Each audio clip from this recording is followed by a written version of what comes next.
赖清德用这种卑劣的手段来追杀傅昆萁，来恫吓在野党。由赖清德惯用的台北北检，第一个他没有管辖权，所有的进出口商都在花莲；第二个，过去所有的清查都很清楚，他一切合法。然后呢，重启调查，竟然由没有管辖权的北检，再透过特定的媒体来放话，来恫吓在野党。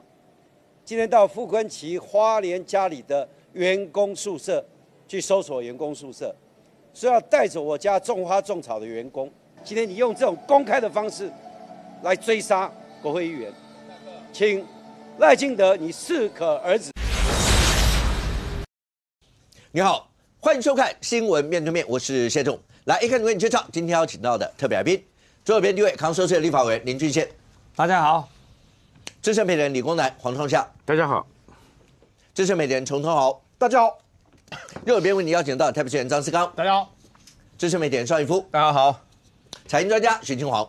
吴告，大家好。好，那昨天赖清德总统当开了记者会以后，那包括讲说，不管是军存法啦，所有相关的这些讯息，这是表示整个在国内来讲的话，两岸之间的关系会有另外一种氛围吗？可是这个氛围是单纯就两岸关系而论，还是有很多人讲说，在这场大罢免里面，像这样的一个议题，是不是真的添了核弹级的一个柴火呢？而这个柴火添下去，甚或有很多来宾呢，在昨天的时候就解读的是不是表示当初柯建铭柯总召说的，如果要等到总预算所有的复议全部都结束以后，赖清德总统要大登场呢？昨天这一场算是整个大罢免绿营主帅大登场的一环吗？而这整个大登场，你可以看到在这两天流传，尤其昨天晚上，在王宏威委员的选区的那个地方，包括第二阶段联署那个人容，大概看到你会吓一跳。为什么会是这个样？跟最近这一波所有的一些发言是不是有关系？那今天媒体上报道，包括傅昆萁总召是不是有被搜索这一块，所有这些讯息是不是在整个大罢免里面都是添加任何一些柴火？那35-0的这个数字，绿委17个，到目前为止在补件。国民党大概不会坐视这样子一个补件，最后还是35-0吧。那最后状况到底会怎么样？但创下现在看起来数字真的不好看，大家都知道，要不然朱立伦不会被呛成这个样子。而这个数字这样出来的话，对未来，因为你也看到，包括在莱茵这个地方也直接讲，怎么可能是这样一个数字？说什么不可能这么难看嘛？可是所有这些，如果再加上昨天赖清德总统的那个记者会，真的算是主帅大登场吗？基本上呢，其实呢，赖清德真的郡县委员真的是核心中的核心他从一阶段还没开始之前讲说要有论述要主导论述果然赖清德就有一个主导论述出来了，核心中的核心，早就预判了，对不对？你比柯建铭还更准，对不对？他直接这样，其实从32-0之后，其实大家已经有看到这个数字，34-0到35-0，已经4局上半。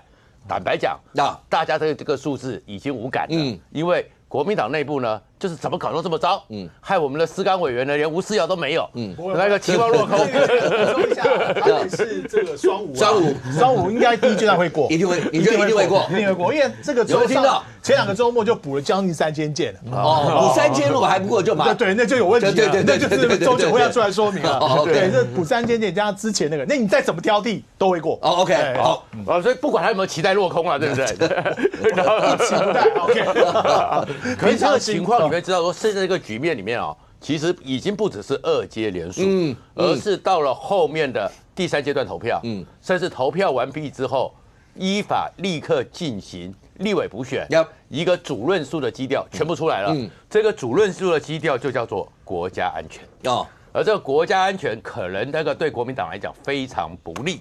那赖清德呢，昨天其实呢，今天就是反分裂国家法中共那一个20周年，所以他在这个时间里面，在这个昨天前一天，其实在整个两岸的议题的主导性上，已经先占了一筹。然后他昨天讲的就是国安高层会议谈了有5大方向、17项策略，然后讲了很多里面的关键字，渗透，红色渗透，所以这个17个策略，在这个时候是为了要反制、抵抗红色渗入后，赖清德记者会里面还特别讲，不要让内部的矛盾引来了外来的侵略，所以这个里面的界定就很清楚，就是红色渗透。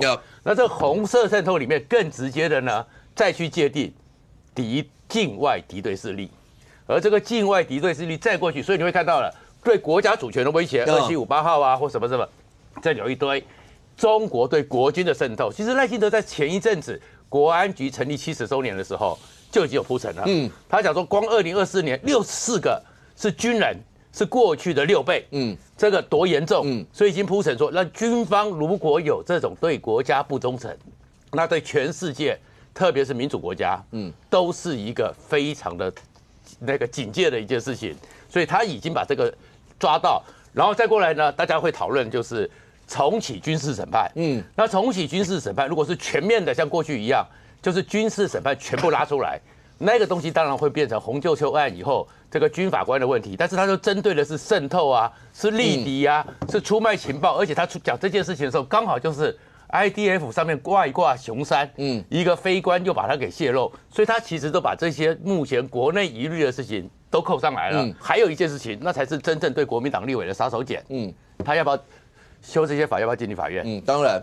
那进立法院之后，国民党的立委如何因应？那国民党立委呢，怎么去因应这些修改？当你国家安全下来的时候，然后呢，就你如果要是反对，如果反对修法，然后这时候就被扣上亲中、甚或会不会卖台的帽子。对。然后可是你如果要是赞成的话，对蓝营来讲，那整个气势上来讲，就等于说人家所有的论述你们都赞成啊，那这些你就跟着走就好了。所以某种程度对蓝营，应该讲蓝白阵营来讲的话，大概都会面临到不知道该怎么下这盘棋。对，他们不知道怎么下这盘棋，可是他们有内在压力啊，因为你今天要反罢免，现在35个区域都上了嘛，靠黄复兴的票，那些立委该怎么办？因为他们会觉得这个军事审判重启对多少的退将、退校、直接关系，而这些人都是国民党那些可能要靠军系支持的立委，他们要不要讲话 ？OK， 那这个不讲话，他们内部里面就不出来挺他们了。如果他们讲话，那会不会造成是跟其他的像什么比较是台湾的县市的议员、立法委员？他们的立场冲突，所以现在就本土派跟可能不是本土派这些，对，所以其实赖清德真的是听你讲的，他思考了3个月，终于讲出论述了。你一直讲的这些，我现在真的是你建议的？不是，好 ，OK。但一峰这件事情当拉到所谓的国安层级，因为你看到老共国台办马上就回话了。回话就是，如果要踩到什么红线的话，就不得不采取什么的，反正就那些词，就你每次都听到是这样一些词。可是当把这个摆进来以后，它就变成这样的一个对决，就真的落到不是单纯大家从去年开始什么那个修法的内容啊，有没有扩权啊，有没有什么这些，然后或是说那个预算单纯的人民的福祉啦什么的，如果你拉到国安层级的时候，这个就是最严重的一段喽。这真的是摆在这里面了吗？我觉得不管啦，就是说赖清德对国安的想法跟现在罢免或者是2回事，但他终究会变成一件事。OK， 不要忘记罢团曾经喊过一句话，是在反共剿匪。罢团的之前的主张不是有说，我这一次是在反共剿匪那反共剿匪，然后你又反共剿匪，那当然是国家安全的问题，你把它合在一起看。那你说罢团会不会基本上对国安的问题感觉到兴奋？我相信一定会嘛，跟他们之前的反共剿匪的论述会偏向于一致嘛。那当然，你反过来再看，不要忘记马英九见完习近平以后，马办说什么？修反渗透法。那有朱立伦那边回应是说智库在研究。然后有些党籍立委也说这个应和马英九那一边的办公室的主张嘛。那不要忘记我们还有人间极品翁小玲要修《两岸人民关系条例》无私怀条款，又有陆配6年缩减为4年拿身份证的事，你把它去合起来对比看，它就变成某种程度上它会变成蓝跟绿的一个战争。一夫我会这样讲，因为你说老共这是他什么反分裂法20，一般老百姓对这个可能印象没那么深。可是最近那个陆配网红雅雅的那个，因为当你直接在台湾这块土地上说你主张武统来或什么，你为什么还不早一点打？言论自由的层次我们先不讨论，而是这个词只要一出来，你是台湾人，听到这个话，你一定 emoji 上面，我相信蓝营也有很多人听到这个，你没事叫人家，你不管你主不主张两岸统一，但你叫人家来打什么这些，大家一定会不爽嘛。当这个氛围一摆进来以后，赖总统再直接出来讲最近这些事情，所以要修这些的时候，这个就是大概整个对蓝白阵营来讲的话，大概最麻烦就是在你怎么去面对老百姓的这些质疑。当然，你说国民党还在帮那个雅雅说话，王宏威啦，那不是基本上，基本上一件事，请问这个人是中华民国国民吗？答案不是，他是中华人民共和国国民。然后结完再婚以后，又把他的中华人民共和国的国民的老公带过来，等等。然后跟大家说武统的事，跟你说我们的海军出不去，空军飞不起来，陆军50年的装备。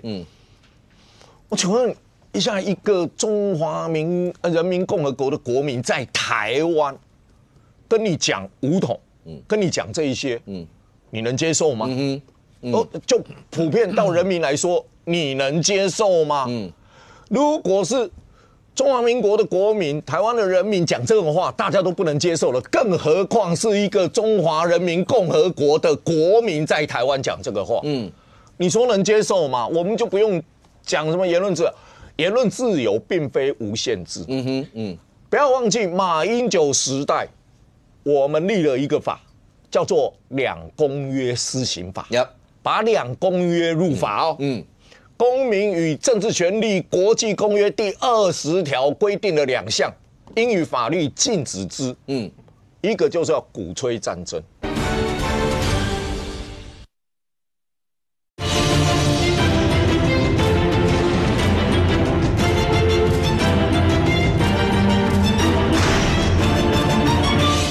应予法律禁止之。一个就是要鼓吹战争。另外一个就是当然就民族啦、种族啦、宗教仇恨啦等等，也应予法律禁止之嘛。那我们有两公约施行法，那我又要遵守两公约。那两公约里面第20条里面就说，这个鼓吹战争应法律禁止。那一直在讲武统打过来。武统是不需要战争的吗？武统是用嘴巴的吗？武统毫无疑虑就是战争嘛。武统就是战争，你在这边鼓吹战争，基本上依两公约施行法，那这个人不仅是出去的问题哦，那基本上还有法律问题哦。所以你说你为何要去王宏威为何要去声援这件事？刚才拿王宏威那一个。其实最简单的一件事，你觉得昨天看到那个包括联署站这么多人，跟这些会不会有一点关系？我觉得都会有。第一个我常说他是这一次罢免是跨事件、跨议题。本来傅昆萁的仇恨值就高。在立法院的质询过程当中，问人家结婚没结婚，当妈没当面，好，那个又扩散又扩散。叶元之的事就不要讲了哈，一连串的事。罗廷伟的事等等，他会把那个效应不断的扩散。你看罗廷伟的事件发生，台中的罢免又加温，又热，然后波及廖伟翔他们全部被波及，他就变成了说一个事件，它会不断的扩散，不断的扩散，它已经不是一个立委的单一事件，它变成是国民党所有人要去承受的事件。一夫刚刚讲这一段，思刚，如果只是一个委员单独个人的不管私德或是什么什么的话，对罢免来讲都可能会添加柴火了。大家都不希望在这时候要被罢免的人都不希望添加柴火。可是刚才一夫讲的这么多事件，就算可能有的是个人的事件，但显然它还是会有一些外溢效应，更不要讲。如果赖清德总统讲到军审法啦，所有这些，那他一定不是个别委员的事。对蓝营来讲，因为蓝白阵营看起来现在是合谋，但是对蓝白阵营来讲，这题到底该要怎么回？因为它牵扯到国家安全、台湾人民的安全各方面，这些到底该怎么办？我觉得民进党这一次啊，面对整个的罢免案的部分，我觉得是一个立体战。它立体战的部分，第一个地面战是针对个人，比如说叶元之，比如说罗廷伟，那一些先抛出一些似是而非的事情，然后呢，会让当事者呢会费尽口舌去做一些解释，拿出证据，甚至没有的还会被阴，比如说像侯孟凯，他根本没有他的事，对，没有他的事，然后但是有人在网络上带风向，然后但是他出来澄清，别人说你一次，你要澄清20次、100次，大家都会留那个第一时间的印象，所以就是说大家会对这些事情会觉得烦不胜烦，而且会被这事情困扰。那你像这个媒体啊，大家现在看很多的网络都是看标题，看断章。他如果有这个印象的话，他会觉得说，是不是谁谁谁曾经对医院做施压的事情？那说叶元之也是啊，什么分局长也来，什么摆桌也来，让叶元之每天就疲于奔命去解释。那我觉得这个就是一个算是成功的骚扰战骚扰战。那你说讲了一个罗廷伟，那其他的台中的其他2个人就很容易被顺道的被带到。那一样叶元之的部分，那其他新北的或是双北都很容易被带到。所以说在地面战是透过1-2个点，然后他去做在地面战的全面的去做一些破坏，让他就是疲于奔命，没有办法去做有效的防卫的事情。那再来你说在空战的部分，然后一些媒体啦，或是一些网络啦等等，透过一些照片、影片，然后甚至在一些路上的宣传。让人家觉得说好像罢免变成一个非做不可的事情，好造成一个气势，因为很多人就在很多地方就看到，对，再来这更高层的，就像昨天的这个事情，那昨天的事情在很多啦，就是说昨天的这个赖清德的这个记者会，313记者会，OK， 就313记者会，我们就姑且这样讲，那这个记者会就是一个比较更高的层次，等于是在内部找敌人。然后，但是谁在内部找敌人呢？就是过去呢，在两岸关系上面比较，就希望走一个比较和谈的路线、平和交往的路线的人，就变成敌人。就变成敌人。那这几项这样，比如说宗教的也好，地方的也好，等等罗列出来。那过去曾经支持宗教交流的，或宗教交流抱持一个比较平和态度的，很容易就被变成抓敌人。所以昨天这个313讲话，基本上看似好像是对抗中共，但是事实上3分对抗， 7分是找内部敌人，找内部敌人为大罢免的添加柴火，因为很简单，从2014年到现在10年的时间民进党最好用什么？就是抗中保台，当没有招可以出的时候，就拿中共来去变一个招出来，变一个招出来。你说最近对于两岸关系上面或整个国际局势上面，确实有很多的变化，但是一个谋定而后动的政府，是不是应该先看整个大环境的变化之后，我再针对大环境来提出我跟美国来 bargain， 或是我对一些事情我再提出我自己的看法，所以的看法。所以我觉得昨天这个事情当然三分真的是对中共了，还有对美国了。为什么对美国？因为也现在看出来，这川普这2个月美中的态度看起来变得比较模糊，比较模糊。那这个时候呢，去讲对两岸的部分设定一些红线，事实上也有测试美国跟北京的味道，看这两边怎么发展，看这两边的底线在哪里。我觉得这是另外一层的一个功效，另外一层功效。但是事实上，如果说对短期效应冲击最大的，还是大罢免。OK，那等一下要请教军选委员，就是赖清德总统这个谈话真的是3分要应付中共，其实主要是为了大罢免这一块嘛。但思刚可不可以问一下，就是国民党都没有空军嘛？就是你看，国民党所有的委员的一些事，真的现在都不知道该怎么算了。就是一路上你讲人家是用地面战也好，或是某种程度空军的轰炸也好，就是每个。今天是这个委员，明天是那个委员，下个礼拜是他。就国民党都没有空军，你们都炸不到别人那些地方吗？很简单，就是空军这个双方出现一个优势跟劣势就假设感觉上好像乌克兰空军。假设就是说，假设民进党现在是 F-35，有可能我们还是停留在 F-114。是就是基本上对于这个部分的媒体的掌握度。然后议题的这个丰富多层次，然后再来，因为你是被挨打的，你是被挨打的，被罢免，主要是你们这被挨打的，你会先去疲于解释很多事情，那相对你丢牌的这个部分，你就显得相对的没有这么大的功能或对无力，比如说上个礼拜说要提出那个反废死公投，那事实上出来讨论的就不多，是啊，就不多啊，所以就就是你的对手，就是说你的对手是个立体作战，对，所以我们的一些思考。可能要想想我们的立体作战怎么做。你们现在是平面吗？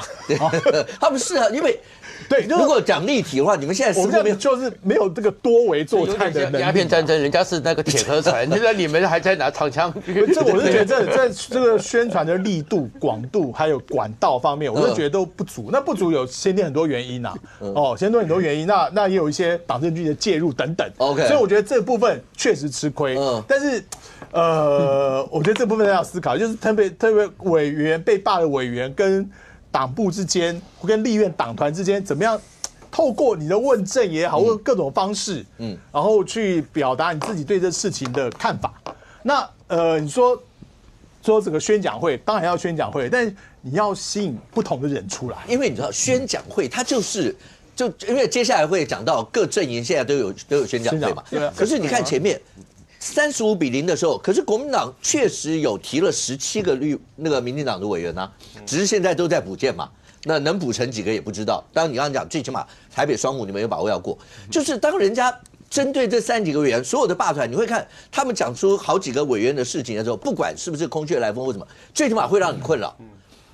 你们从头到尾对人家那几个17个绿委的事情，也没有讲到任何一些东西。你知道媒体是这样。媒体是你要有东西，媒体会愿意讨论嘛？大家会愿意什么？如果都没有，你是宣讲会啊，你有公听的呀，你就讲给你的人听啊。媒体不会对宣讲会有太大兴趣。那连那17个可能人民都还不知道。你看，他就会出现。我的意思就是说，所以你们都没有对人家有任何。只能说2个，另外15个嘞。我们现在施法啦，就是我们这是对于这17个啊。基本上讲一个点的事情啊，因为点的事情会让大家记忆深刻。你讲一个太普遍的事情，比如说大家讲吴思瑶是造谣总部，这个就是一个广泛的概念啊。比如说对吴思瑶某一件事情是怎么样造谣的，你讲出来，我觉得大家就我请问一下，你知道你们对面那一个也被送了吗？我知道，好，你知道，对。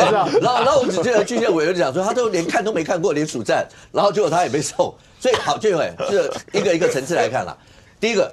你自己觉得为什么罢团送35个，结果35-0，可是国民党送出来17个，包括你还在那边补件，还不知道会怎么样。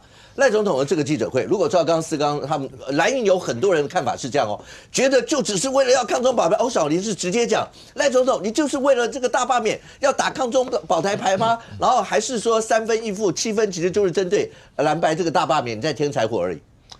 其实罢免怎么推动起来？各位看得很清楚啦，基本上真的都是由民众，尤其一些罢团，甚至这是很难得，有几位发起人都是一些年轻人，然后后来他们有站出来，我们才了解很多都是来自深蓝家庭，所以基本上罢免是这个立委他个人的仇恨值。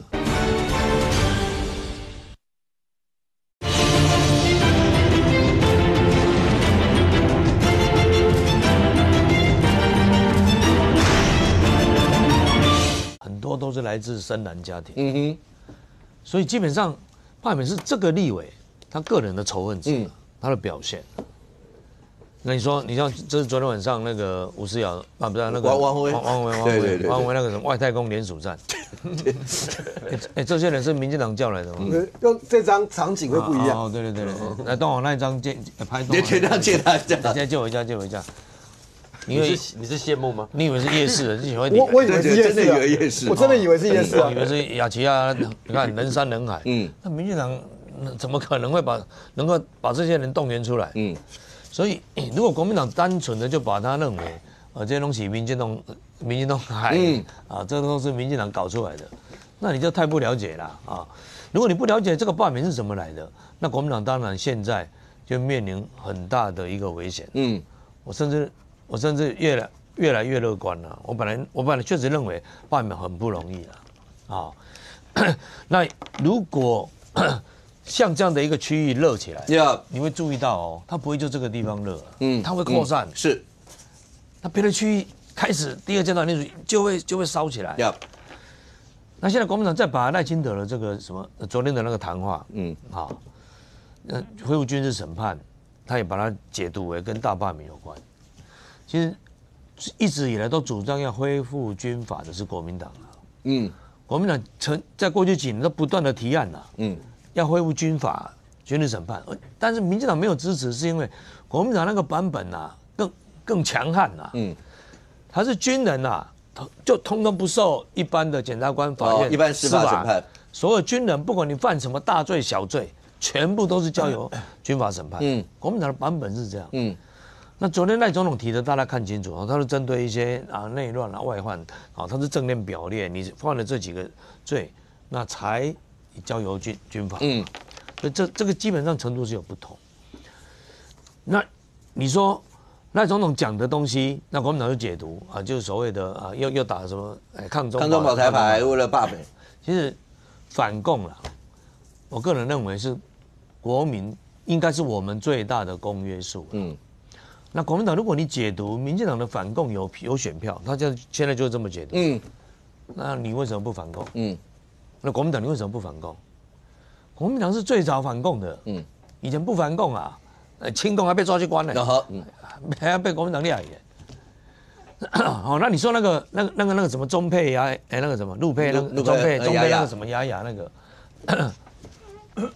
那个有第一个就有第二个啦。为什么？其实我们是有法律，有法律规范的，你不可以违反我们的社会安定和国家安定嘛。只是以前都不敢执行，所以有第一个就有第二个，那就有第二个要出来讲话，要出来骂，要出来。那你现在反过来，我执法了，那你有第一个就有第二个，其他就会收敛。那像这几个中配的这个言行举止，实在是太过分了。这个我认为，你看一般人民都没有办法接受。那为什么国民党你要挺他呢？也许如果说你是少数的几个立委去支持这个陆配这个中配的这个言行，其他国民党委员其实大部分都没有针对这个去讲话，但只要有委员讲，可能就会延烧到被扩大到其他委员。这是民党的最专长的事情最擅长的事情。这不是扩大，有点扩员，这不是扩大啊。那你如果像民进党有人这么这样讲的话，党一定出面去制止。那我们一定把它导正。我的党立场不是这样子嘛。国民党现在是现在完全没你不止没有制止他，好像国民党过去几个立委，现在一个两个，慢慢越来越多立委出来支持这个中配啊。红帽子不是人家给你戴的，你自己戴上去的。而且民众对你的这个党的印象长期就是这样嘛。所以如果像施刚议员讲的，你说民进党都打反共这个牌，那我欢迎国民党也来打。如果反共有选票，那大家就一起来啊。其实我觉得蓝绿最大公约数应该都是反共。那为什么你现在反共的牌，你国民党被民进党拿去？对，你国民党为什么不要呢？对不对？历史上评鉴蒋经国、蒋介石，他就是反共强人嘛。我认为这次罢免不是有人把两蒋的那个肖像也拿出来用，也用在这次的罢免里头。但我觉得啦，我猜测了就是赖总统昨天突然间讲了而且他其实不是只有讲军法，他有讲17项东西啦。那至少有一点，我认为可以让蓝白再思考一下，接下来蓝白会不会就再去修反渗透法？其实刚刚那个义夫这个有特别提到的，这几个国安法律，你蓝白还要再去修嘛，还要再去碰嘛？就是说，第一个像反渗透法这些东西啦，或者陆配所谓的国民党怎么6改4这些，那国民党在这个位置，你还要强推这样子。所以我觉得当总统点出现在国家有特别不一样的做法，他其实昨天最重要讲的就是说，中共是我们的敌对的势力，境外的一个敌对势力嘛。那这一点，其实我认为应该是我们目前大家最大的一个公约数才对。那国民党如果你认为赖总统昨天讲的不对，那国民党应该要提出自己的论述。就国民党现在没有论述说你要为了大罢免你就是老是打中共牌啦。那请问，那现在面对台湾受到中共这样的一种文攻武吓，那要不然国民党你的对策是什么嘛？你的主张是什么？对，世刚，国民党针对这个，尤其刚刚讲说反共牌，如果真的在台湾是有市场的话，国民党现在怎么样去看待这一块？因为隐隐然这一次的罢免，某种程度也有反共跟亲共之之间到底该怎么样划清界限？国民党在这里头，尤其像刚刚讲到的这些，到底该怎么认识？我觉得民进党是反交流啊，就是反交流。 OK 那这个基本上社会上其实大概7、8，我不敢说都9成啦，大概6、7成左右是，基本上两岸要维持一个和平的、有秩序的交流。如果是和平的10成，如果是朝这条路的话，我想大家都不会有意见，都不会有意见。那民进党对于这个两岸交流，基本上就一直不断的封。你说旅行业者在去年赖清德刚上任的时候，还有一丝希望那时候赖清德说他希望跟习近平面对面吃饭，然后请他吃和珍珠奶茶啊等等。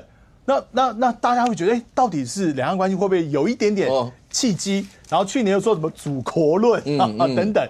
那到底赖清德的你到底想要做哪一种？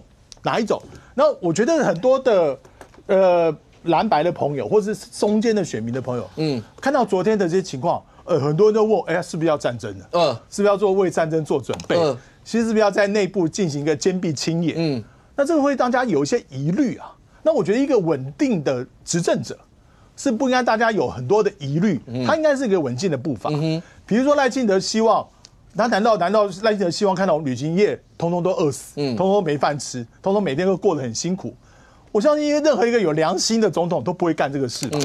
但是你这样一直做下去，到底两岸要不要交流？还是昨天就刚才讲，两岸不要交流了？相关的这些部会啊等等就暂时运作，因为我两岸都不要交流，我也不鼓励大家进行两岸的通商通婚，因为很可能呢过来的都是匪谍。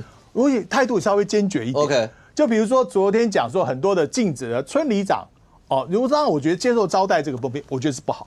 但很多村里长他本身是多元身份，也许也是公庙的主委员，他很多参加很多民俗活动。那这类的，要不然昨天也明讲说，我就禁止公庙交流，让大家一步划清楚，让大家好做事。兄好，这整件事情对台湾的影响会有多大？对罢免的氛围影响会有多大？平常你讲了，一般来讲，你会发现，只要被点名胜或第一阶段过的被罢免的委员。大部分现在都非常低调。那如果再牵扯到两岸议题，像譬如讲说那个雅雅的那些言论、武统的那些言论，大部分委员大概都不会出声。对，那为什么洪为要出声？然后这些某种他难道没有想到，如果这时候这样出声，可能看到的就是这样的场面啦？我觉得他错估局势啦。那错估局势，而且刚刚武哥第一个先问的问题是说这个赖总统的讲话对于大罢免的影响会有多大？那我基本上我先下一个注脚就是超级大。那为什么用超级大？因为前面有几件事情要先讲清楚。我觉得国民党每次在跟社会在沟通的时候呢，话都只有讲一半，都没有讲清楚。因为许多事情是有前提的，比如说刚刚武哥所提到的这个反共牌有用，或者反共牌如果那么有用，国民党干嘛不跟？可是要先解释清楚的事情哦。这个第一个，台湾人民不是反中，然后第二个，台湾人民没有反中，那台湾人民其实一开始也没有那么反共。你想想看，如果对方是跟你好好的保持善意的交流，每天对你是保持微笑的，然后呢有往有来，在这个情况之下，台湾人怎么可能会有反共的情绪？他不会有反共的情绪啊，那更不用把它上升到反中这个阶段。所以这完全是不同层次的事情。那台湾人为什么对于反共这件事情会有情绪？就民众会有这样的反应在里面？那当然就是因为看了这么多年的，又是渗透，然后又是军机绕台，又是军舰绕台，然后又是禁止你的农产品，然后各种的文攻武吓，大家看了很多年，情绪是这样来的。昨天的王宏威的那个联署的那个现场哈，你可以看得出来，他不单纯只是我认为啦，他不单纯只是王宏威呢去声援那个雅雅所造成的作用，他也甚至是赖总统那天讲完话之后，有很多人呢，这个你其实从社群看得出来，有很多人觉得感到振奋，然后他就到街上去加快了那个加速的这个联署啦。因为社群上面看得出来，有许多跟在转贴赖总统讲话的部分哦，切一块，不管是截图也好，还是分享也好，那个部分其实传播的算是非常的快。那你要问为什么会有这个状况？那为什么会有这个状况啊？我们跟大家讲，其实你知道赖总统在回应社会的有几件事情。第一个，你知道他所有回应的内容都是过去这个社会听完了之后觉得啊。就这样，好，算了，就这样。什么意思呢？我们给大家看啊，这个由上到下哈，我们给大家看一下，这个就是我们最近啊所看到的国家安全的问题啦，就是我们的退将，然后变成共谍，然后收了500万，然后包括我们有空军的夫妻档沉迷迁赌。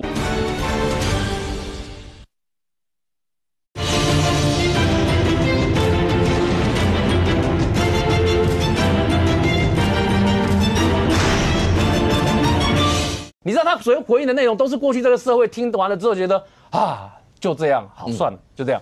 什么意思呢？我们给大家看啊，这个从由上到下哈，我们给大家看一下，这个就是我们最近啊所看到的国家安全的问题啦，就是我们的退将，然后变成共谍，然后收了500万，然后包括我们有空军的夫妻档沉迷签赌，然后呢就沦为共谍，收人家的钱，然后包括到我们节目退将是中将，6军团副指挥官，他爸爸还是823的时候的金门副师长。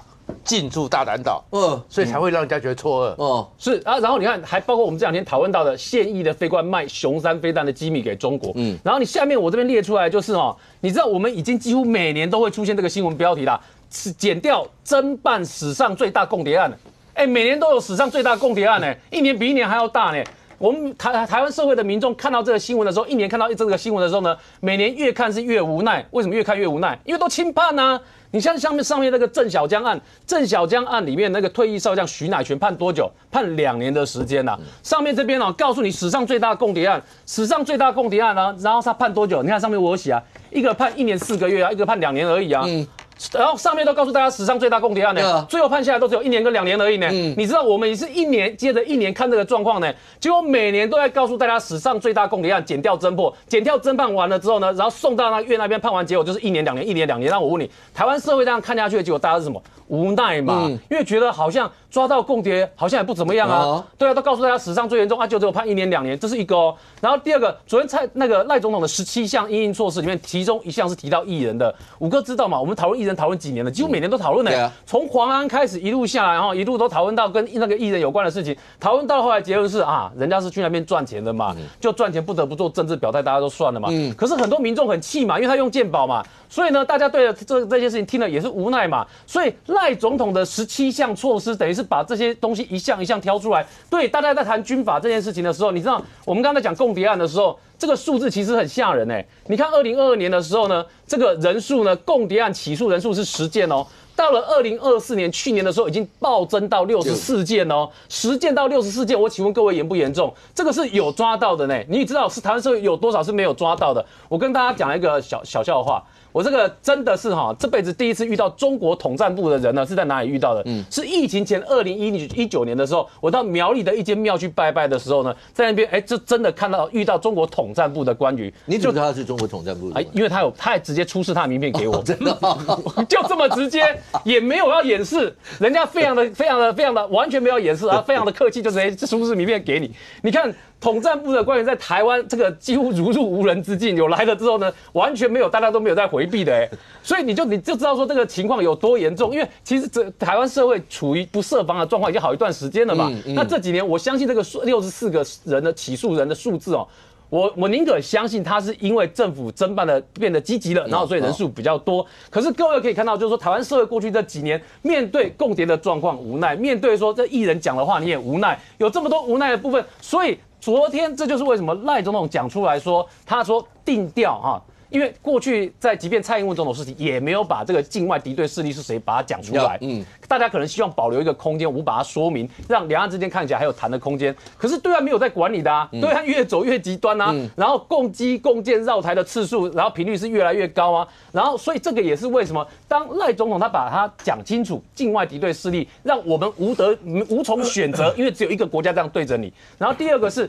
他把这个所谓的这个军事，因为其实军事审判，我跟你讲，一般人真的不是很听懂要干嘛啦。大家顶多看到卓院长的说明说，这是针对现役军人有军人身份、现役军人跟退役军人的军事犯罪，因为他跟过去的军法不太一样他不是军人身份犯的比如说那个什么跟这个性妨碍自主有关的，也通通都送到军法庭去，没有，那些都还是移到一般的法院去办，只有针对军事犯罪的部分是到那个军事法庭去办。那所以当他丢了这些出来之后，其实对民众来讲，即便没有马上看得懂，但是至少知道一件事情，总统好像要做一些事情了，而这些就是过去大家听起来做不太到的事情，所以这就是为什么昨天呢，其实大家在讲说蓝白会有的反应其实不难猜呢。这个讲说什么人权大倒退啦，然后讲说这个政府可能要走向戒严啦，是不是要战争了？对，是不是要战争了啦？这些东西其实都不难猜到蓝白会有的反应。可是你要知道的是，我们现在谈的是过去这个我们讲说过去从蔡总统任内一直到目前为止，大家看了都觉得束手无策，很无奈呢。为什么面对到这么多共谍案的状况，轻判的轻判，然后呢？然后就没有然后了，然后看到艺人的东西也没有然后了。所以是在这一次里面才看到说赖总统提出这17项措施的时候，大家才认真的去看。所以你知道每个人，我跟你讲这17项措施，因为昨天赖总统那个内容真的太长了，所以每个人都截部分自己想看的部分，到处在传播艺人的部分啦、宗教的部分啦，或是针对比如说那个什么军事审判的部分啦。所以呢，整个内容我觉得它有在社会在发酵。可是你会发现一件事情，对于原来支持罢免的民众来讲，是不是总统给了一个很大的正当性？然后第二个，对于未来立法院在立法来讲，现在描述的是国家遇到的客观实际的状况嘛。那立法院的蓝白立法，如果跟这样的社会情绪是相冲突、有矛盾的话，对蓝白在立法院来讲，是不是要多想一想？多想一想，然后你的这个法案要阻拦跟不要阻拦，自己要想清楚。所以我才说，这个多想一想的动作，做出什么动作？比如说你做出来是像王宏威这样的动作，那他当然就是天才火嘛。因为你看哦，他这礼拜先是香蕉，但是因为雅雅被他讨论的时间更长，雅雅你看王宏威后来即便要再继续讨论香蕉的事件，大家已经没有注意了，大家只注意你去声援那个讲武统的这个雅雅的事件。所以你看这个事件对王宏威来讲呢，一绑到什么时候去？我跟你讲啊，这个事件会绑到什么时候去？绑到下礼拜去，因为现在还有2个中配是被约谈的，一个是被检举，而且是听说是很多民众检举情况。据说跟雅雅比起来有过之而无不及。那换言之，在讨论这个事件的时候，王宏威是第一个跳出来声援的嘛，所以下个礼拜讨论到这个案件的时候，你当然就会被再拉出来一次嘛。然后到时候下个礼拜又有哪一个国民党的这个被罢免的人选又要再去声援他的言论自由的时候，恐怕这整个事件的火呢，到个下礼拜都不一定停得下来。都好，昨天赖总统那算是所谓的大登场吗？是真的在整个大罢免里面，然后告诉大家绿营的主帅正式登场，也就表示民进党要卯进，像军选委员曾经说过，到第2阶段，觉得民进党应该要进入这一段。昨天那一段虽然讲的是政策，尤其是国家安全，但某种程度，如果以罢免这一块来讲的话，算是大登场吗？这个画面，因为接下来每个地方都在搞第2阶段联署嘛，这个画面在其他地方接下来都会出现吗？就很有机会啊，非常有机会。可是其他人没有讲到雅雅的事情，也会这样子吗？我觉得雅雅的事情真的是擦枪走火的意外。就你没有，其实雅雅这个问题一谈就很容易伤到中配。因为沉默的多数就会被牵连。所以你说这个画面是很多因素全部垒起来的，就变成这样。我那么讲，因为这是我朋友他 po 了脸书了那路过嘛。下班之后路过，然后他那时候看到的时候，他就好奇一堆人在排队排什么嘛。因为你光从外表，你没有近距离看的时候，你不会知道啊。对，你以为是因为有时候有些地方会有那个棚子里面是像卖东西啊，对，有些地方会这样。那你靠近的时候，你就看到是联署站联署站，然后这个是在南京东路跟辽宁街口我再给大家看一个从手机上抓近距离的。这是近距离的，这是棚内的，你可以看到那个各种年龄层的人都有，然后那个好几个帐篷连在一起，所以你就看到非常密集，怎么会是礼拜4？赖清德总统的那个国安会会后记者会是5点了，昨天下午1点半，3点半啊，你说3点半能够1点半了，昨天下午1点半，1点半有对这个事情有热衷到礼拜4晚上跑出来吗？我保留。为什么我保留？因为我觉得那个议题还没有真正开始发酵，今天才会开始。但是呢，罢免王宏威这个事情，王宏威最近本身太出风头，连续2件事情，而且你知道这一区是在金融街上，这一区我不认为有非常明显的强烈的那个蓝绿，能够在那个时间点出来的，大概都吃完饭了，因为在里面上班的人不见得是有投票权的人，所以这个在吃完饭后的时间点，所以你会看到明显有一些老人家，就是居民，那国民党的状况跟赖清德昨天的这个国安会后记者会，算不算一个大登场？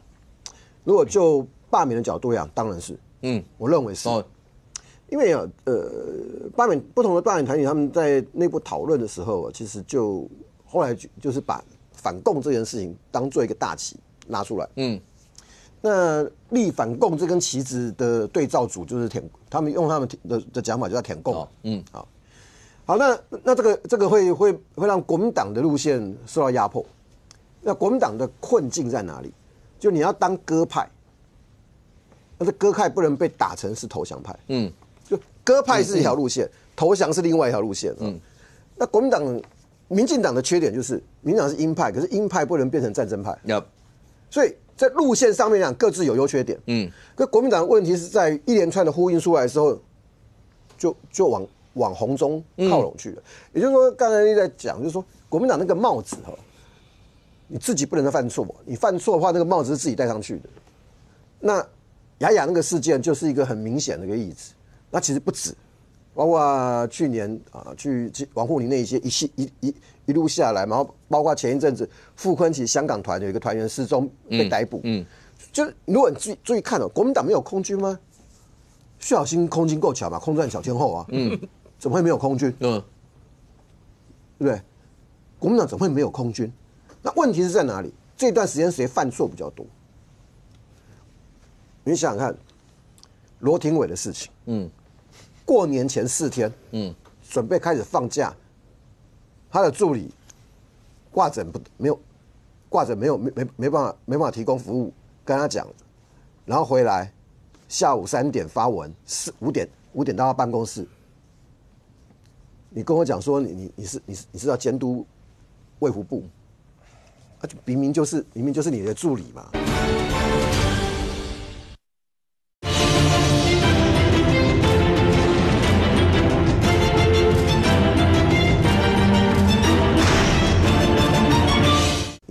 你是要监督卫福部，明明就是你的助理嘛。然后呢，之前星光3月的时候，不是那个谁跑去廖伟霆。廖伟翔跑去直播，他是那个选区立委，有灾难到现场去关怀是对的，可是选区的立委在灾难现场跑去搞直播，你要怎么解释？好，那相对照的，民进党在这段时间有没有犯什么错误，让你马上可以想到的？或者谁马上让你想到的？郭志辉，郭志辉就爆炸！哎，你们大家这真的就太直接了。郭志辉，没错吧？郭志辉，那你们国民党为什么不会用？有用啊！所以但是用了2天，又出现那个赖清德讲话，又被带过去。郭志辉用了2天，是你们罗廷伟出来。用了2天，就自己有人要去帮他解。然后傅昆萁的事情也够多了吧？然后前一段时间，光是叶元之一个人就有4、5件。我想问一件事情嘛，就是说谁在出状况，谁在出纰漏，然后累积下来，然后尤其是因为最近也会跟那个国民党这边要罢民进党的人一些人有些同台的机会，你知道吗？光是死亡联署那件事情解释的，我真的觉得他们解释的很衰落。那件事情不要再解释了，你就让那件事情过去吧。可是他们就后面的联署认真一点去，这样就不要再解释。可是他们不断的在讲。东豪，你不觉得那个联署那个死亡联署的解释的方式，就如果你真的有一个说出来，社会大众听起来会觉得哦，原来是因为这个原因，那也就算了。因为有一些不要拿出来，那叫耍嘴皮吗？对，什么因为愤怒到亡灵都然后出来联署，这种词就不要出来了。然后最后直接讲说这个我可以回答主持人，因为我发现一个非常有趣的事情，国民党内其实只要这个正常人，尤其是有这个外面有公职在身上的，大家都觉得说这些话拜托一下，就你们要选议员的，现在还没有公职的，然后在外面乱讲这些话，然后我们在节目上要听你解释这是什么情况，所以现在有很多国民党的这个朋友也不想要解释，但是因为他们是要选举的人，所以他讲话就会有声量出来了，他就有曝光的机会，就出现这么奇怪离奇的状况。好，那在核心来看因为赖清德总统讲的这个恢复军事审判制度，这个一定会产生那个争议争论嘛，所以他一定会被拉高嘛，当然。然后他国防部这边马上后面就配上数据嘛，然后因为他当然限缩在现役军人，可是你知道某一个角度来讲对民进党来讲，他要论述这一点的，他有很多实力，你知道吗？然后再加上雅雅，然后不是只有一个雅雅，还会有其他的衍生出来，尤其是你碰到我们最敏感的一个神经，武统，我都不知道你要怎么解释。然后国民党相对来看，你的战略是什么？你的战术是什么？比如说身份证影印本这件事情，去年为了这个也打了一架嘛，那你发生死亡研所，说你为什么不直接我就全部占到心智？就我要证明我是对的。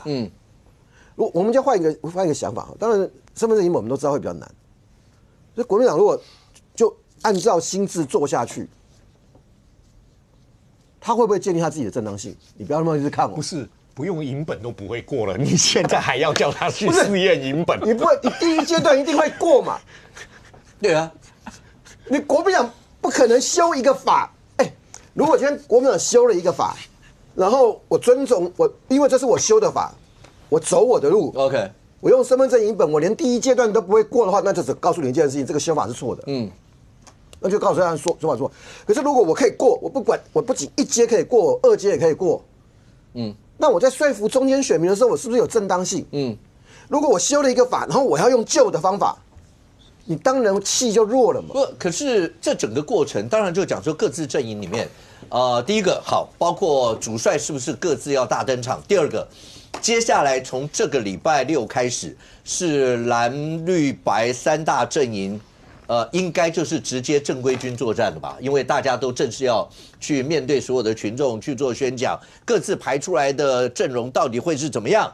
那当然，你说很多的一些的议题，包括个别委员出现一些的状况，但创下还有一段是，你不得不说，包括民团的很多一些的创意，因为这个所谓的外太空这件事。是因为那时候过程啦，对，有人讲说你好了，你们就一定到处还国外都有联署站，对，接下来搞不好你们外太空都会有，所以他就打蛇随棍上，外太空在这里，他就真的弄个外太空，外太空联署站在这里吗？对，我的意思说，你不得不讲这个过程当中确实有这些，所以我刚刚为什么会请教思刚刚讲说，其实国民党应该也有包括空军，也应该有一些，因为。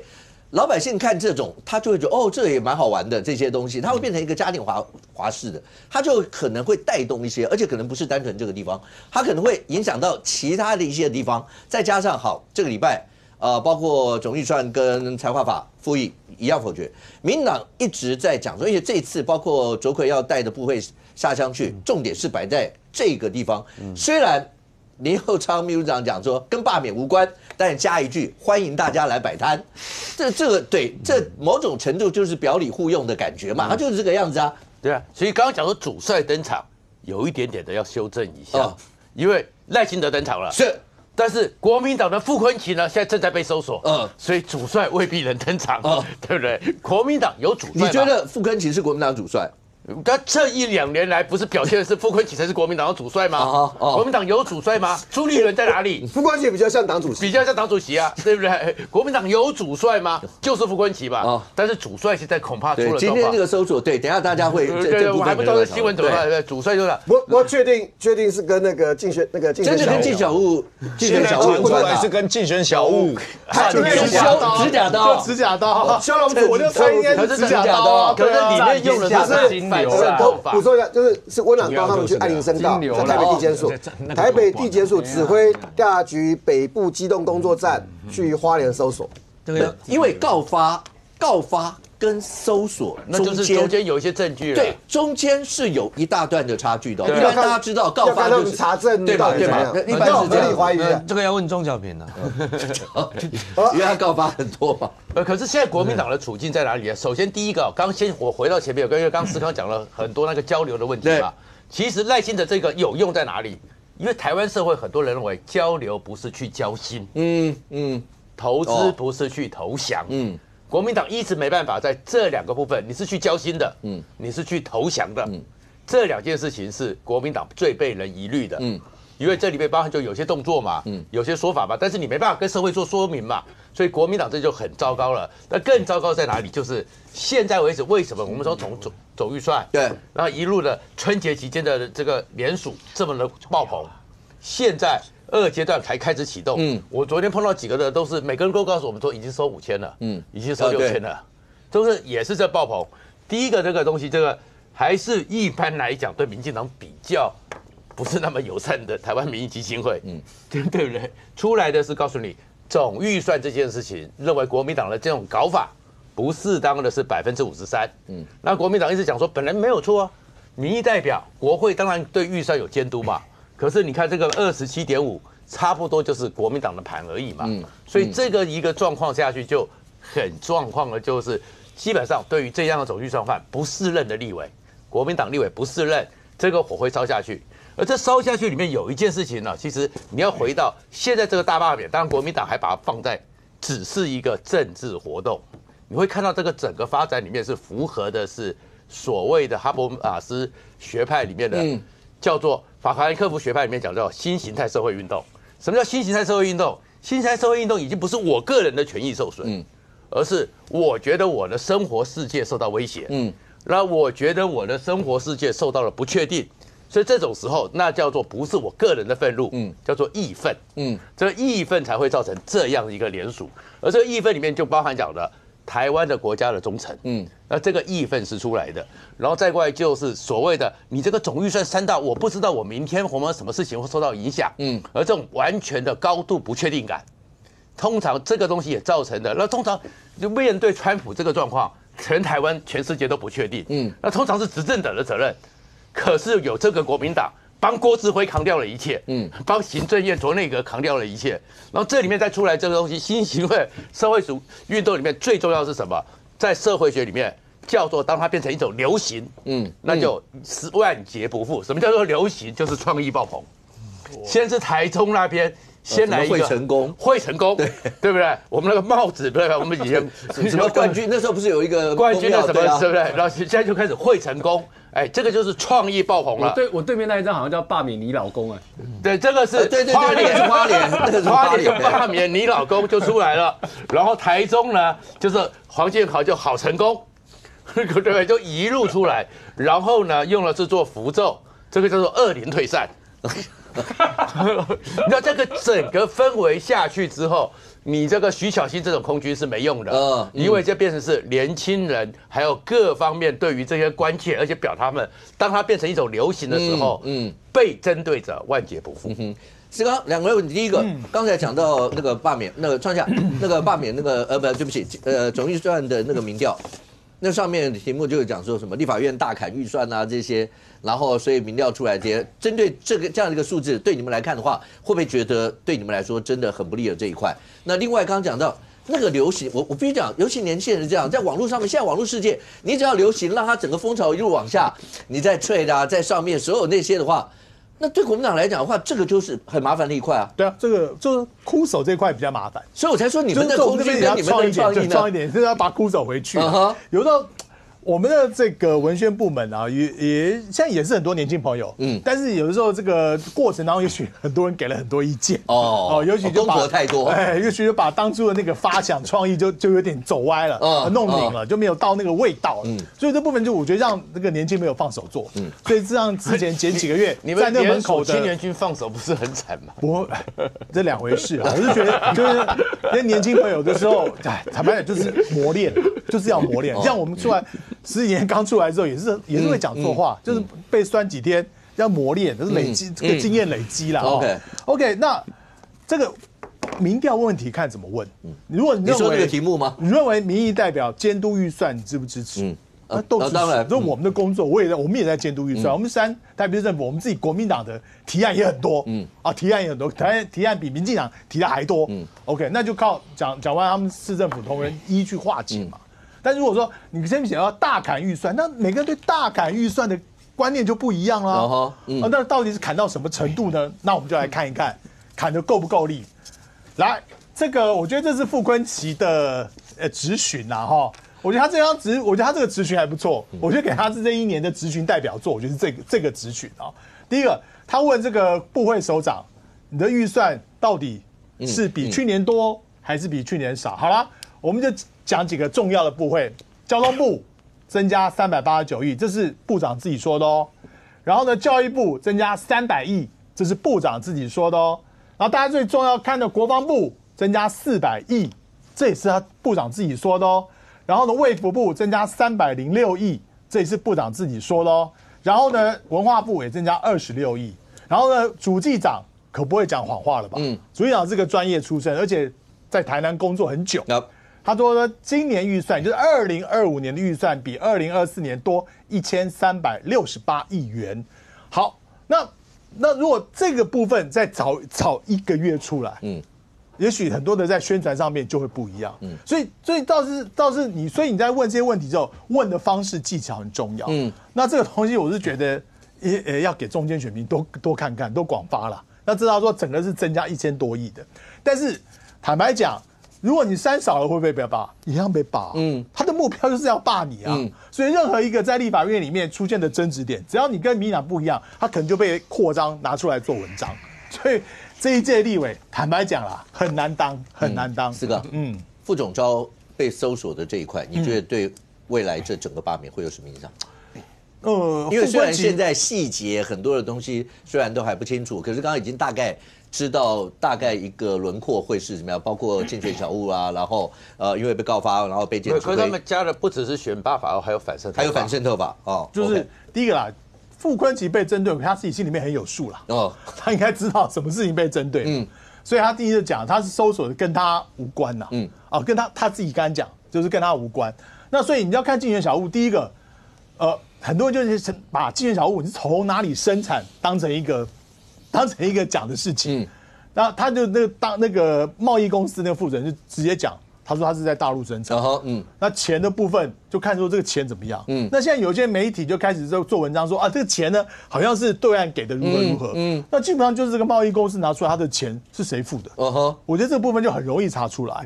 所以我觉得傅昆萁心里面应该有数。应该有数，他是会什么事情被针对，他应该心里有做好准备。所以这每一个国民党的委员啊，在这一段期间里面，坦白讲，没有人是局外人。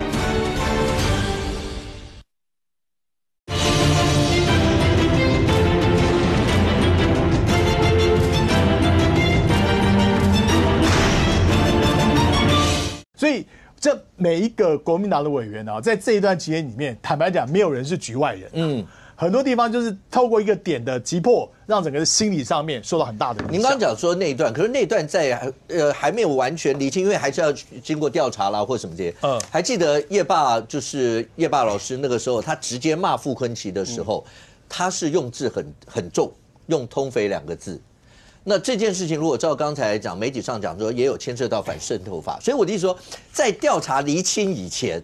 可是一定在网络上面很多的一些讯息，大概全部都会出去，就是被困扰啊，就是跟地缘之之前的情况一样，跟罗廷伟之前的情况一样嘛。就是说这个东西出来之后，就会被这样传，就说哎，这钱呢可能来自哪里，就会被做文章。等到你正式查出来，可能搞不好就已经3个月以后的事情。那这个时候，坦白讲，就政治效果有达到效果。OK， 东华要补什么？而且讲搜索当天当然对国民党不利。但是搜索过后一段时间之后，对谁有利就很难讲。因为核心就有一件事情啊，因为你现在知道的是修容组嘛，如果这30几位国民党立委，就是都有报发票嘛，因为政治现金要申报嘛，他都有付钱。如果今天这个都有付钱哈，那就没事，大家就没事。那剩下就只是贸易公司的事情。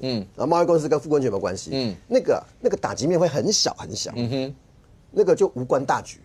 现在唯一怕的就有一件事情，有发票但没付钱。对，千万不要发生这个状况。如果发生的状况叫做有发票没有付钱的话，那国民党后面要怎么解释？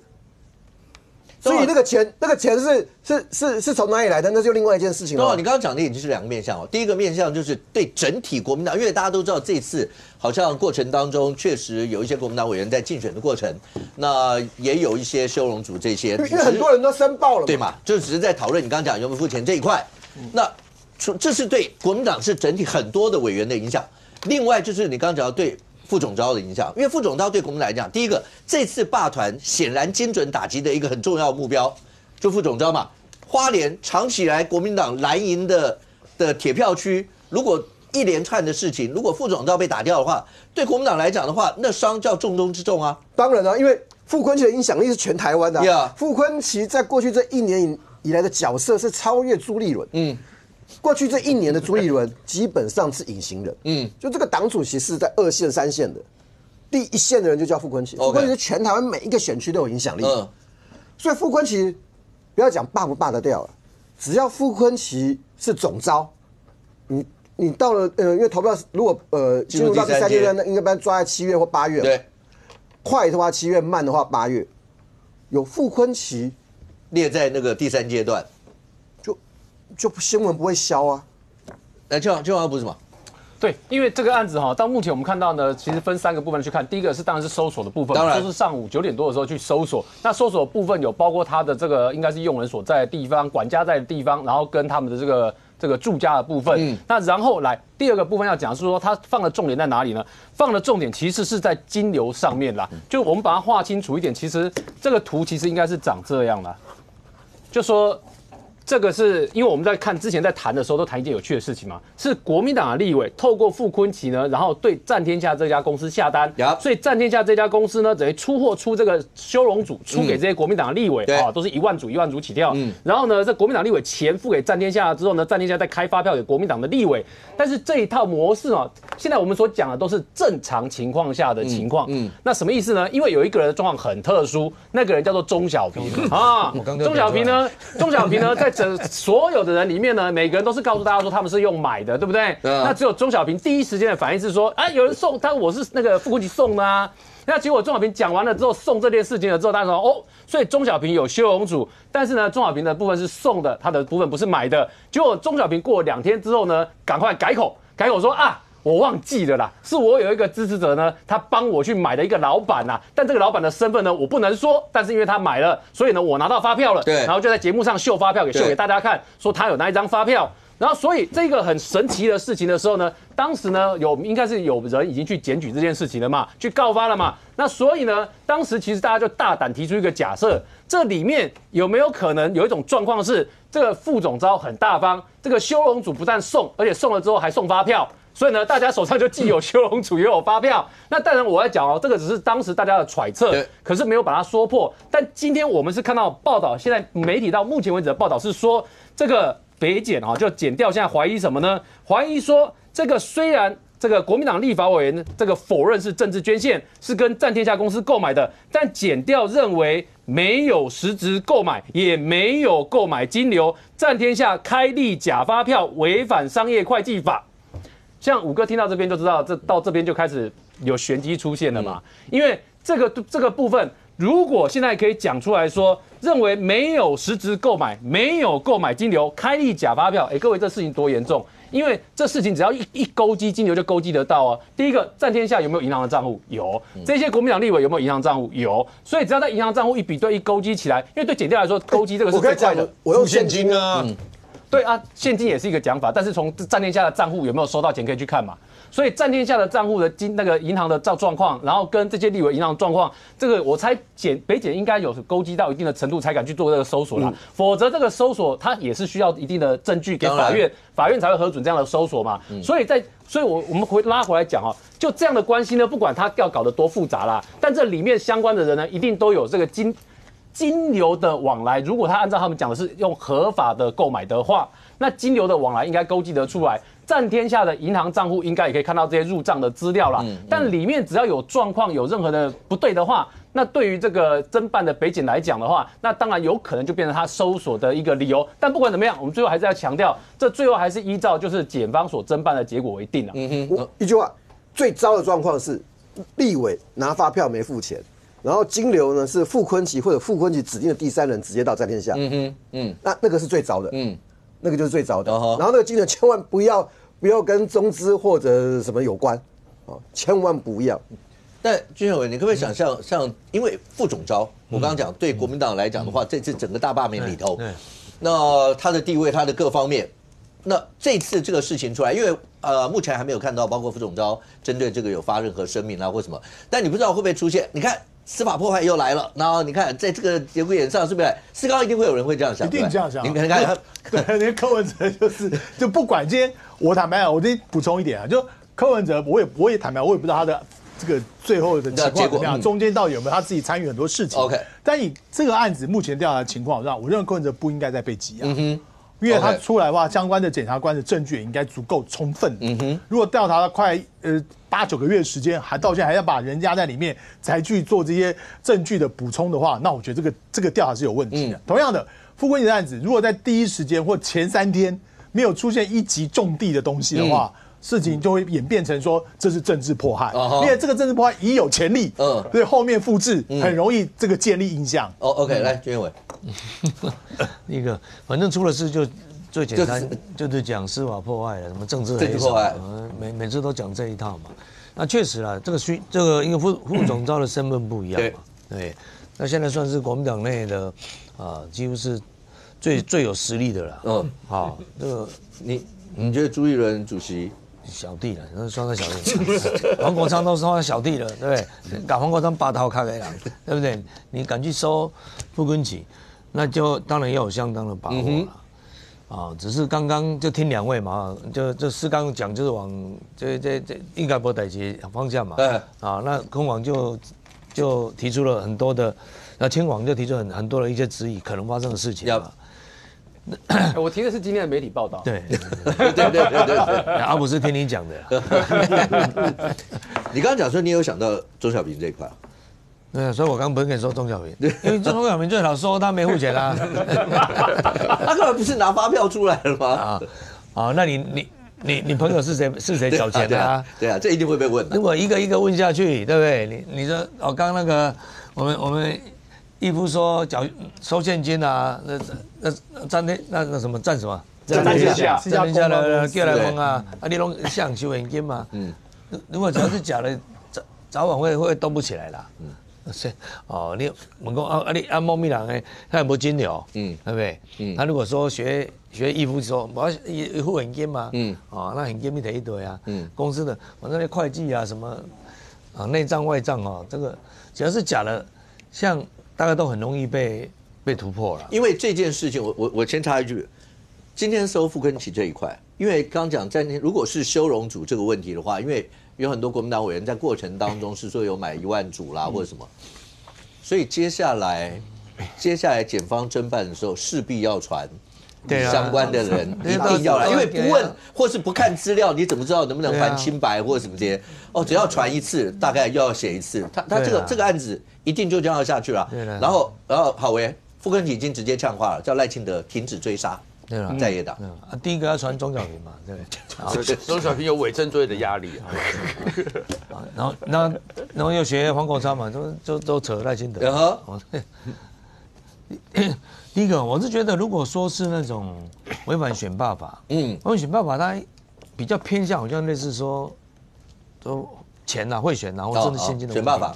对，如果以傅昆萁的形象，他比较这个对他应该没有什么伤害了，对不对？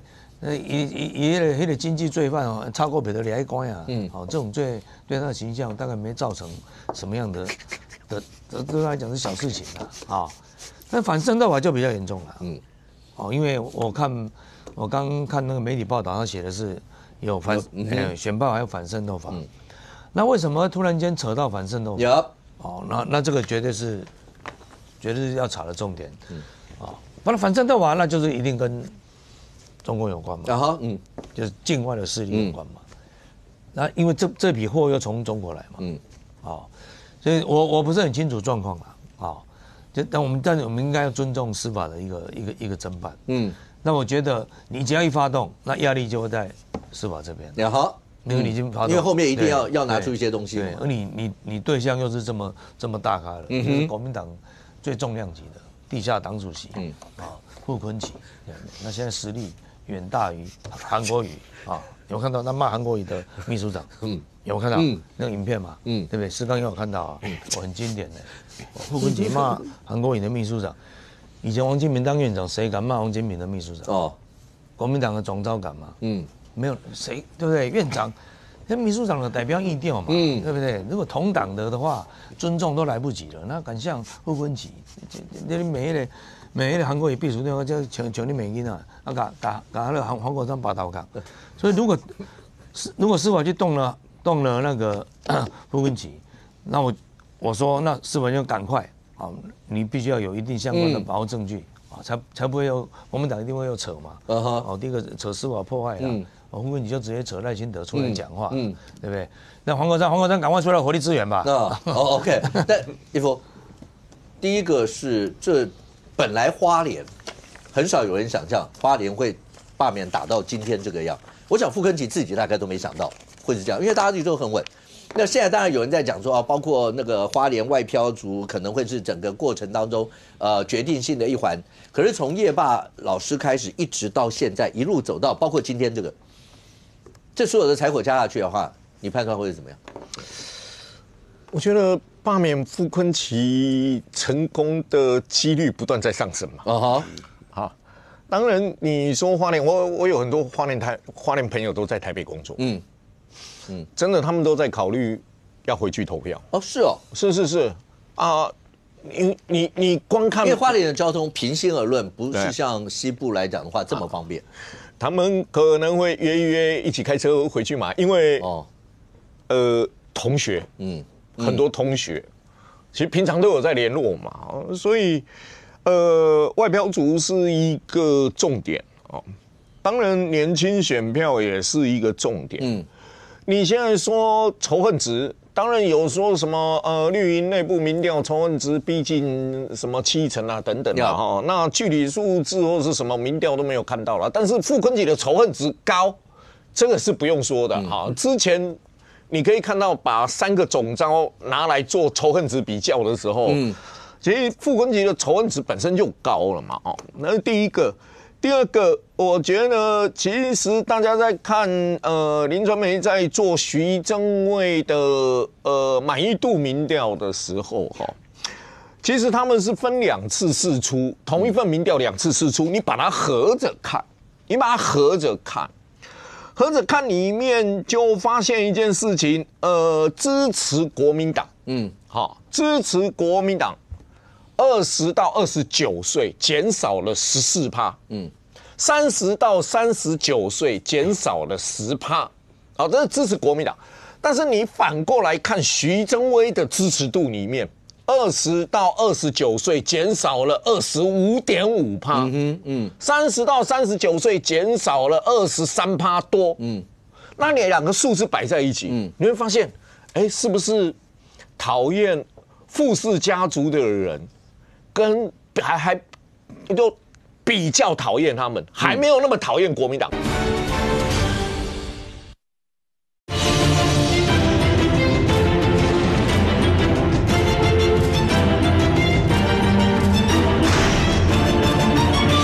支持国民党20到29岁减少了14%， 30到39岁减少了10%，这是支持国民党。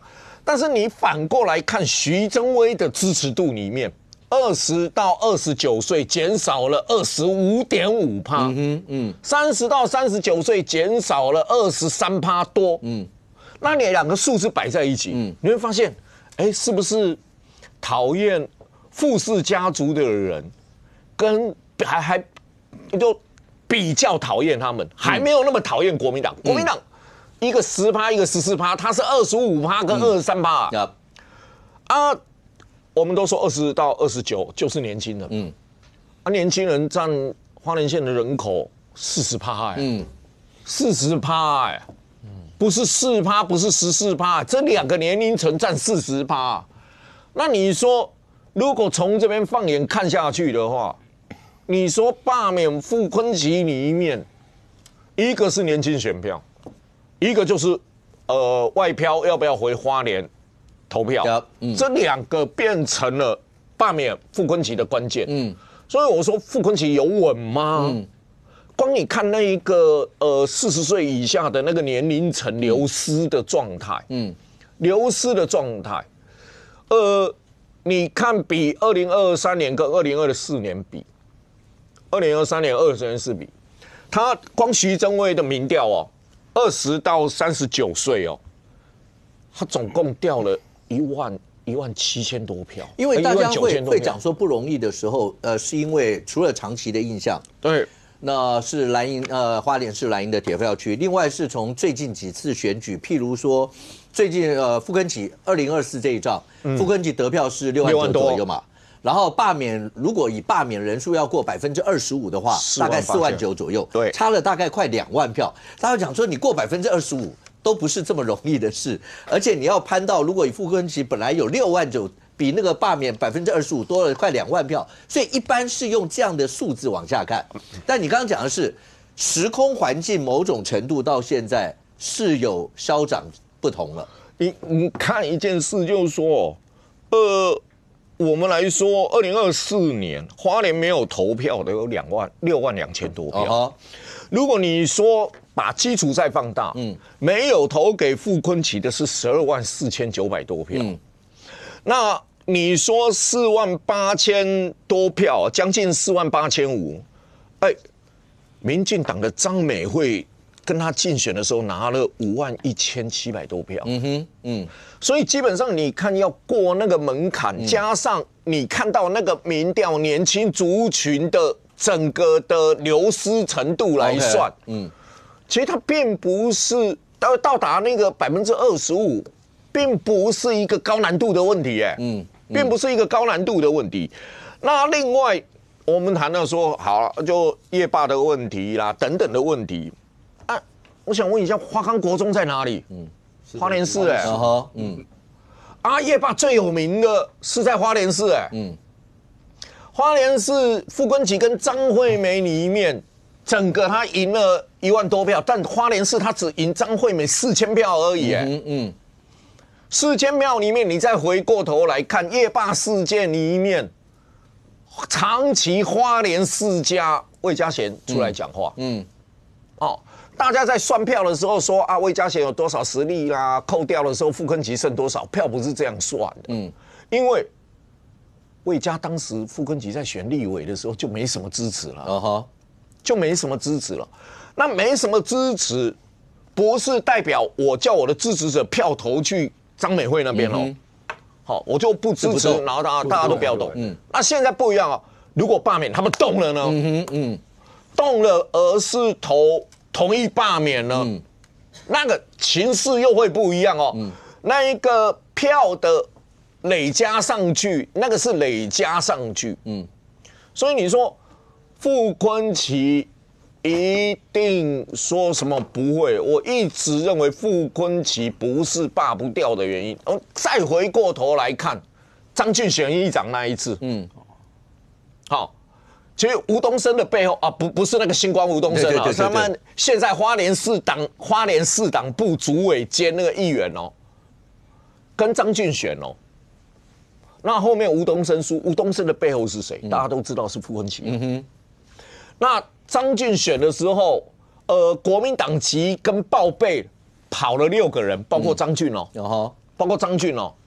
那其中跑掉的人里面，有以花莲为主力的，有以吉安乡为主力的，这是傅昆萁最要命的2个地区。一个7万多的7万多的选举人口，一个5万多，2个加起来12加起来12你从张俊那时候国民党跑票跑的人里面当然有跑了2张原住民那原住民的票这一次没办法不算在这，但跑的是花莲吉安，2个最大的选举人数的地方。如果赵一夫刚才算票数这些，世刚，第一个，这个礼拜开始，等于是各政党之间正规军大规模作战。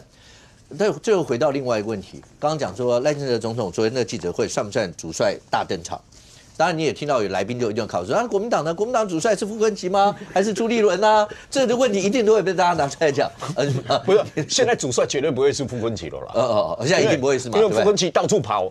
你认为国民党被罢免人希望傅昆萁去帮他站台吗？好，这牵扯到包括副总召在质询的时候，旁边站着大家说也不是区域的，要站不分区的，是不是也避免仇恨余转？好，第一个就是对你们来讲，那你们的主帅总是要有人运筹帷幄，总是要有人能够整合所有的阵营吧？而且包括各个委员之间，某种程度是不是应该要发挥联合一些的战力，或者还是说现在大家算了算，大家都各自在自己的选区，只要怕丢，只要经营选区里面多跑一间公庙就算了。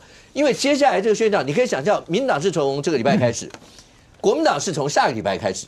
本来在昨天的时候，昨天民贤来上节目的时候，我们就说，哎，人家都已经开始动，连民众党都说3月23各结果国民党到昨天还没有定日期，我们就讲说怎么可能？你们还要定4月？好，现在是从下礼拜开始，所以各政党之间，你们会寄望这个所谓的宣讲能够对整体的氛围，或对你们不管要罢人、防自己的，能发挥很大作用吗？我觉得各党的宣讲比较像是一个拼场的概念，就你有我也有。哦，那就是说在那个媒体的呈现上面，不要出现他有我没有，就彼此要做一个就是拼场，然后把自己的支持者呢，就是把信心恢复起来，把他叫出来。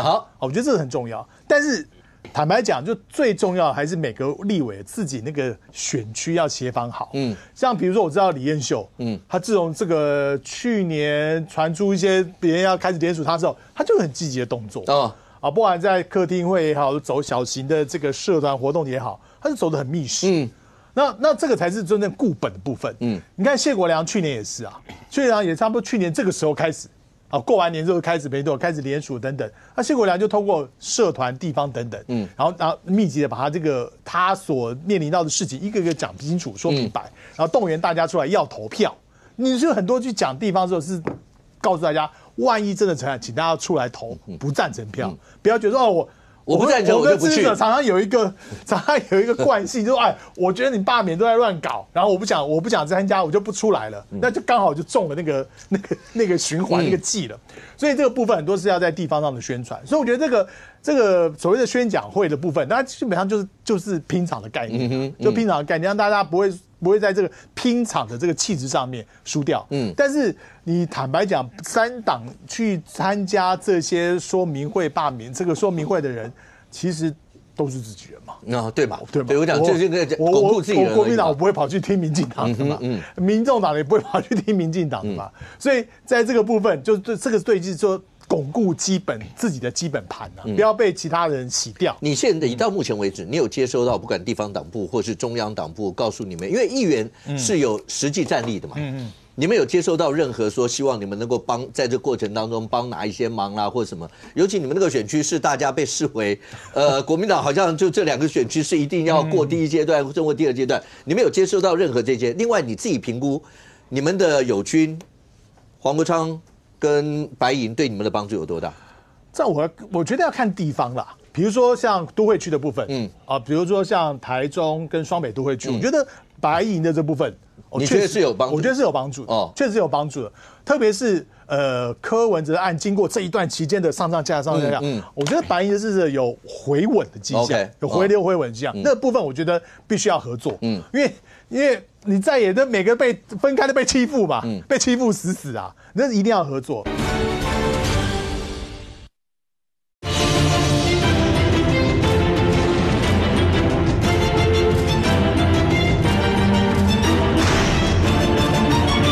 那部分我觉得必须要合作，因为你在野的每个被分开的被欺负嘛，被欺负死啊，那一定要合作。你不担心？那再来，你不担心合作完或是过程当中，黄国昌会说吴思瑶内席，如果要是真的有什么样的话，那接下来我们的学姐可不可以？我的看法很简单啦，就是第一个啦，就是未来一定会出现这个情况，不止我这一区都会出现这情况，很多，那叫他比民调嘛，就是来比，就是这个假设谁赢了，谁就代表谁出来选啊。所以你愿意跟他们做？我当然愿意。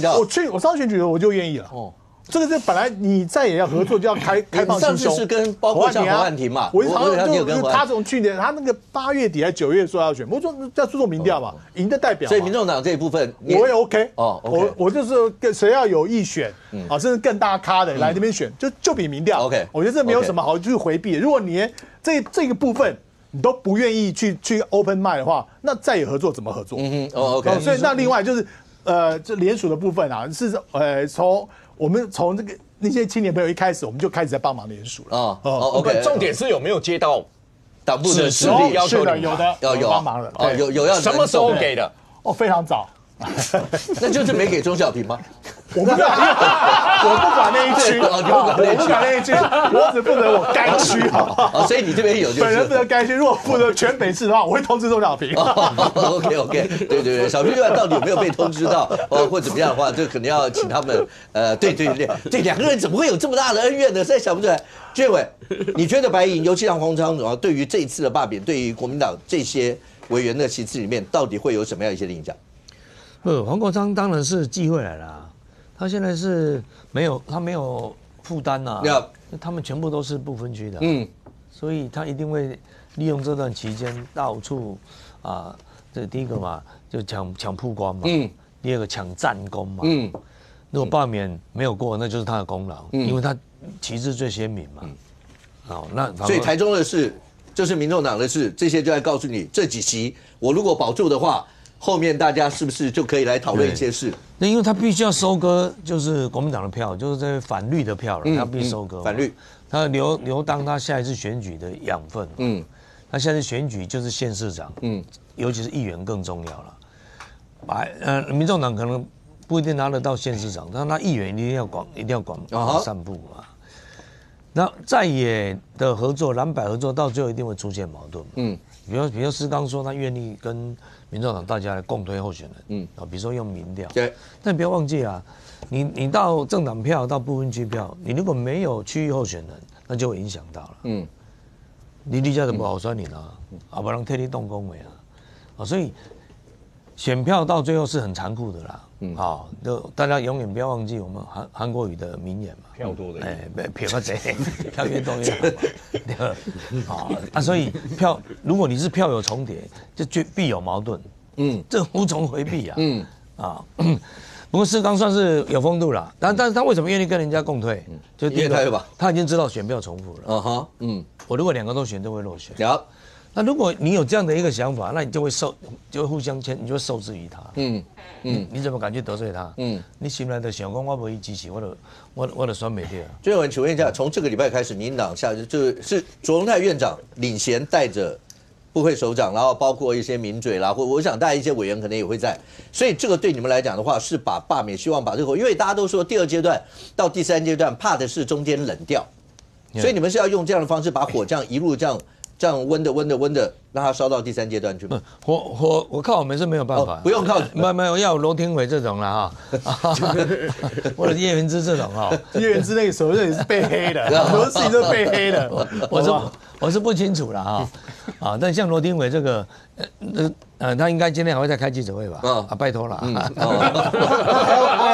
拜托，他还要开记者会。来，清华但是我讲一个，刚刚庄家说的这个有创意嘛？好，那我刚刚听到那个施刚也有一些回应。其实啊，如果以罢免的创意民进党一定赢的。为什么？因为这不是我们想不出来了，民进党也没法子人才，这些高手在民间他们的创意无限，每天在发想的人无限这个才会赢的。这不是你民进党哪那么厉害，对不对？外太空联署站，我就想得出来。最后1分钟。